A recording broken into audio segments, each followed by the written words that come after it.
Some parts of the car are all new, of course, the body and the interior. Some parts of the car are evolutionary, like the driveline and the frame and the suspension, but there really isn't any part of this car we haven't touched and improved, things that we could improve and wanted to improve. One of the key things we did is we relocated the rear toe link that used to be behind the rear axle and very stiff in order to have a good location of the rear suspension due to lateral load. We actually relocated that link to forward of the rear axle center line, and this allows us to have tuned compliance understeer in the car, which helps stabilize the car under high lateral loads.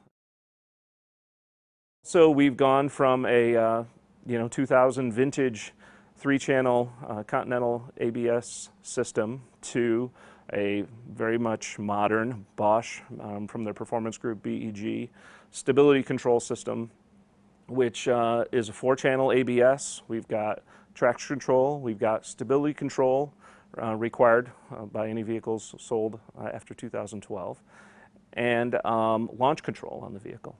So don't dismay about having stability control on a Viper. You can trust me for now until you can drive one yourself, but you won't be disappointed with the stability control. It's never in the way. It's never the fun police. It's never a nanny. All it's going to do is save your ass when you're really in trouble. And you can drive this car in full-on mode at the racetrack, and the stability control is not going to get in your way unless really you're driving not smoothly or you're in trouble. So the 4 modes are full on at key up, which is there every time at key up by regulation. So we have to have it in full on. But full on is definitely a fully track capable mode. Some people will never need to take it out of that mode. And trust me, I've had Ralph in the car in full on at the racetrack. And it doesn't need to be turned off.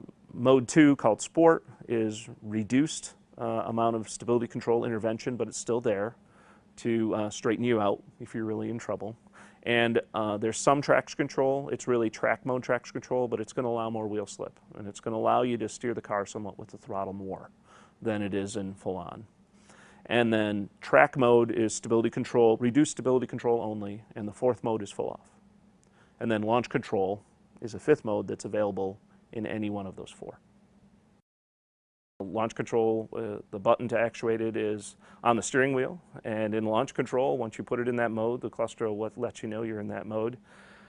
You push the clutch in, stick it in first gear, plant the throttle to the floor quickly, and the RPM will swing up to the set point that we want it to launch at, and let the clutch go. And it'll throttle control and do controlled wheel slip for maximum grip all the way through first gear until the car hooks up.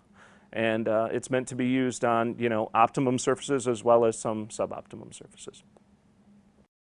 The thing about the Gen 5 is now we have the X-Brace under the hood, something that came directly out of racing Vipers, Comp Coupes, and the FIA series.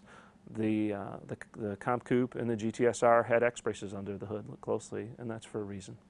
But in the end, it's about improved handling and improved lap times on the car.